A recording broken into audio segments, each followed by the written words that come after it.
Hello बच्चों, welcome to my channel Kavita classes. आज हम लोग कक्षा 10 के विज्ञान के मॉडल पेपर देखने वाले हैं जो 2026 में रामबाण होगा। तो चलिए देखते हैं। हम लोग पेपर देखेंगे कि कैसा पैटर्न होता है, कैसा पेपर आता है, और मोस्ट इम्पोर्टेंट MCQ करेंगे और 2 नंबर का क्वेश्चन भी करेंगे। तो चलिए आगे बढ़ते हैं।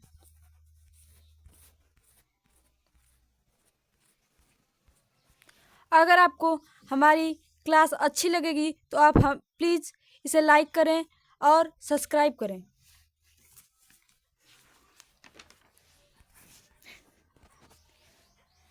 पहला क्वेश्चन है, एक उत्तल लेंस के फोकस तथा प्रकाशिक केंद्र के बीच एक पतली सीधी छड़ स्थित है। छड़ का प्रतिबिंब है ए आभासी सीधा व छोटा, बी आभासी सीधा व बड़ा, सी वास्तविक उल्टा व बड़ा, डी वास्तविक उल्टा व छोटा। तो इसका जो सही आंसर होगा वो होगा बी, आभासी सीधा व बड़ा। चलिए अगले क्वेश्चन पे चलते हैं। अगला क्वेश्चन है एक अवतल दर्पण की फोकस दूरी 10 सेंटीमीटर है। दर्पण की वक्रता त्रिज्या होगी ए 20 सेंटीमीटर, बी 40 सेंटीमीटर, सी 5 सेंटीमीटर, डी 100 सेंटीमीटर। तो जो इसका सही आंसर होगा वो होगा ए। इसको कैसे निकालते हैं? तो इसका जो सूत्र होता है F बराबर R/2। तो हम लोग को R निकालना है, तो R इधर आ जाएगा, F गुणते 2, तो F का मान है 10 और 2, तो कितना हो जाएगा 20 सेंटीमीटर। ठीक है, अगले क्वेश्चन पे चलते हैं। एक प्रिज्म से प्रकाश के अपवर्तन को चित्र में दिखाया गया है, विचलन कोण होना चाहिए। जो ये आप लोगों को फिगर दिख रहा है, इसमें पूछ रहा है कि विचलन कोण कौन सा है। देखिए इधर से ये वाला, ये अल्फा बना रहा है ऐसे ऐसे, तो विचलन कोण मतलब ये है, ये वाला। इसका सही आंसर होगा डी, विचलन कोण डी है। अगला क्वेश्चन की ओर बढ़ते हैं।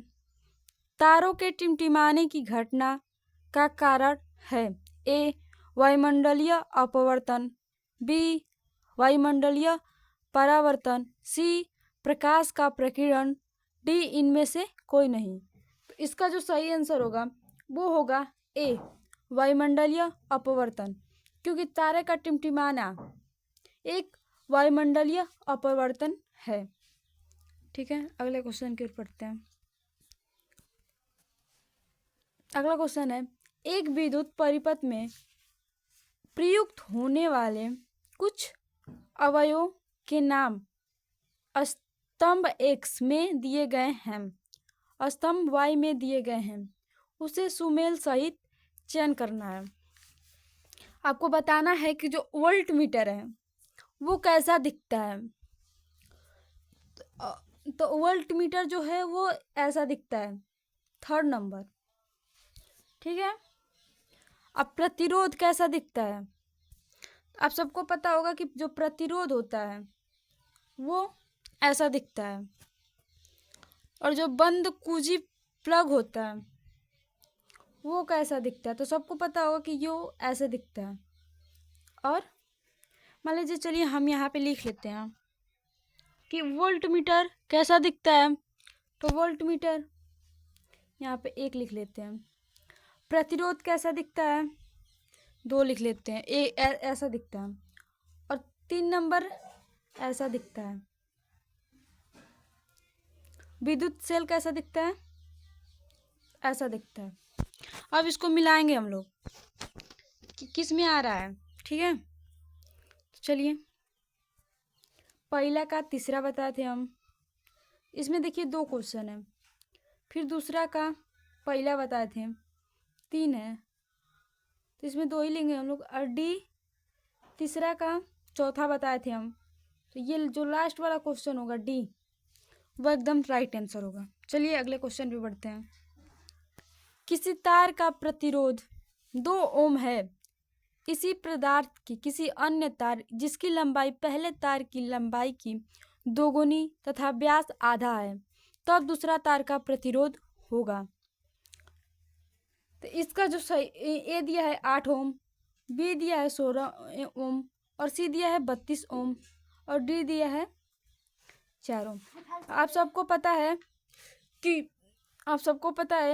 कि जितना ही तार लंबा और मोटा होगा, उतना ही उसका जो प्रतिरोध होता है वो कम होता है। और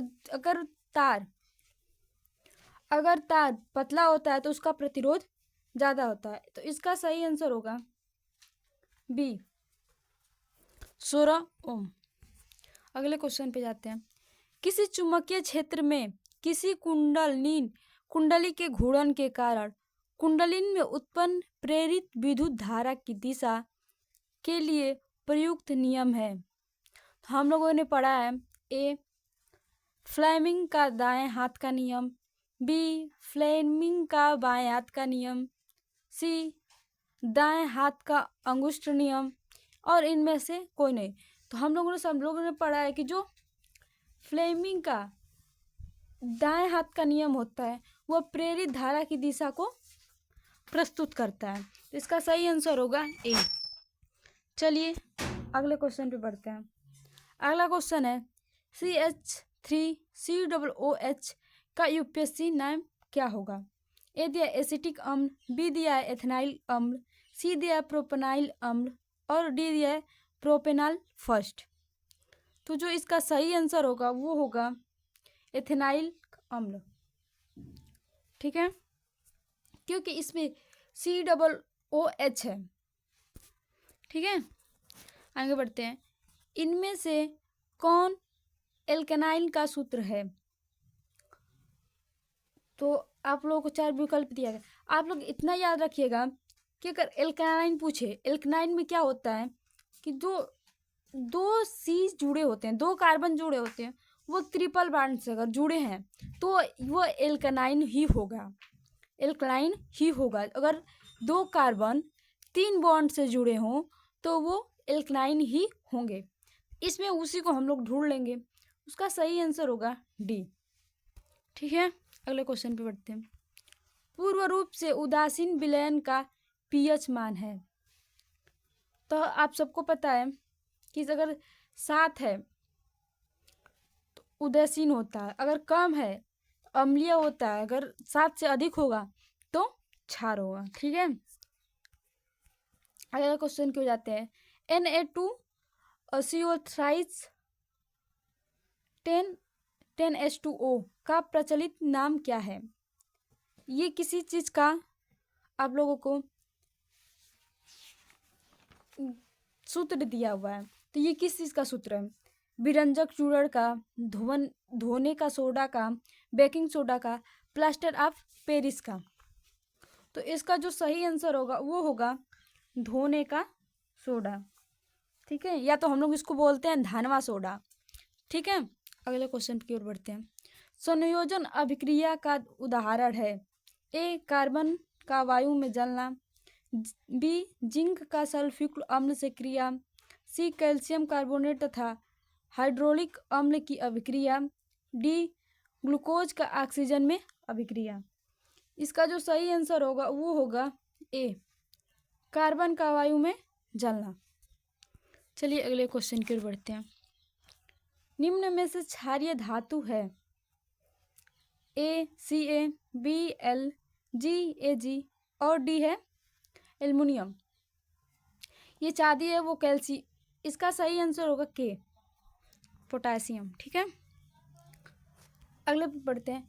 मनुष्य में वृक्क एक तंत्र का भाग है जो संबंधित है। ए, पोषण से, बी, श्वसन से, सी, उत्सर्जन से, डी, परिवहन से। जो वृक्क होता है वो हम लोगों का 3rd नंबर होगा उत्सर्जन से।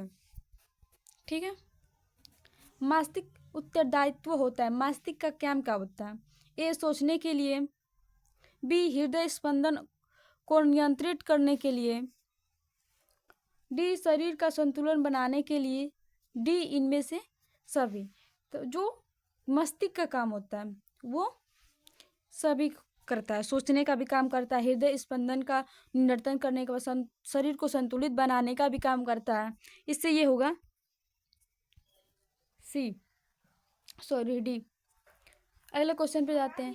ग्लाइकोसिस का अंतिम उत्पाद है ए प्रोटीन, बी पायरुवेट, सी फास्फेट, डी फ्रुक्टेज।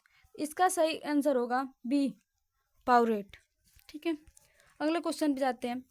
पुंकेसर में होते हैं ए परागकोश, बी तंतु, सी ए और बी दोनों, डी इनमें से कोई नहीं। जो दो पुंकेसर का फिगर होता है वो ऐसे होता है, इसे हम लोग बोलते हैं तंतु, इसे बोलते हैं परागकोश। ठीक है, तो इसमें जो सही आंसर होगा वो होगा सी। अगले क्वेश्चन की ओर बढ़ते हैं। मेंडल ने अपनी प्रारंभिक शिक्षा प्राप्त की थी ए गिरजाघर से, बी प्राथमिक विद्यालय से, सी मंदिर से, डी घर से। तो जो इन्होंने मेंडल ने अपना प्रारंभिक शिक्षा प्राप्त की थी वो गिरजाघर से प्राप्त की थी। इसका सही आंसर होगा ए। अगले क्वेश्चन पे बढ़ते हैं। मेंडल के अनुसार मटर के शुद्ध बौने पौधे का जीन प्रारूप होगा, कैपिटल टी नहीं, कैपिटल टी स्मॉल टी नहीं, कैपिटल टी। इसका सही आंसर होगा टी। ये शुद्ध लंबे का हो जाएगा और ये क्रॉस का हो जाएगा दोनों। ठीक है, चलिए आगे बढ़ते हैं। निम्नलिखित में से कौन शीर्ष मतलब सबसे ऊपर मांसाहारी में आता है? ए हिरन नहीं, बी बाघ, सी मेढक, डी सर्प। तो इसका जो होगा देखिए, इसका जो सही आंसर होगा वो होगा बी बाघ।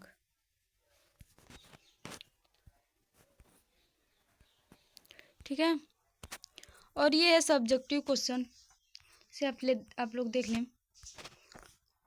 अगर आपको लॉन्ग वीडियो चाहिए, इसका सब्जेक्टिव का भी क्वेश्चन चाहिए आपको, तो प्लीज़ हमारे चैनल को सब्सक्राइब करें, लाइक करें।